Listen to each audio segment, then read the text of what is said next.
India's been buzzing these past couple of days, celebrating a big milestone. Astronaut Shukla has boarded the International Space Station, ISS. Prime Minister Modi personally sent his congratulations, calling Shukla the first Indian to reach the ISS, carrying the hopes and aspirations of 1.4 billion Indians. You can't blame Modi for being so pumped. After all, this marks India's return to space after a 41-year gap.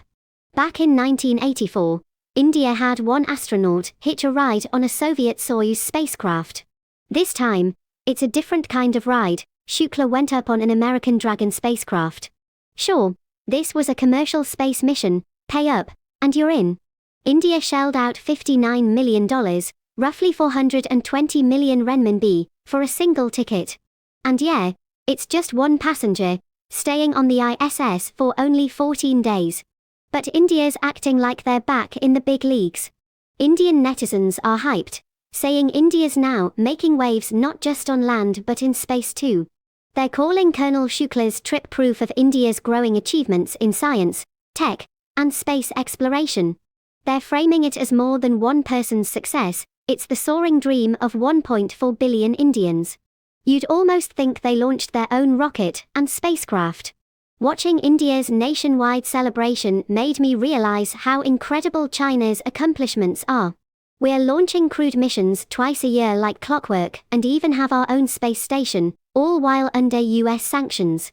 Yet, we've gotten so used to it that our launches barely make a splash, often not even trending online. It feels like just another day at the office.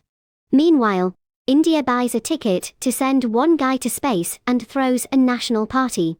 Maybe we're taking China's achievements a bit too much for granted. India's also talking big about the future, saying they'll achieve crewed spaceflight by 2027 and build their own space station by 2040, with plans to send astronauts to the moon by then too. But they've got a long road ahead. For context, China's Shenzhou 5 launched in 2003, but Shenzhou 1 was already up in 1999. India might have some latecomer advantages, but with less than 2 years until their supposed 2027 crewed launch, what's the progress? Well, it's mostly delays. India initially claimed they'd send astronauts to space by 2020. That didn't happen. In 2020, they announced uncrewed test flights for December 2020 and July 2021, with a crewed launch in 2021.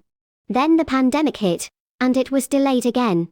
In 2022, they said the first crewed launch would happen in 2023, but by year-end, it was pushed to late 2024. Spoiler, no crewed launch happened last year either. Given this track record, I'd bet that by 2027, India will come up with more excuses to delay again. That's the biggest difference between China and India right there.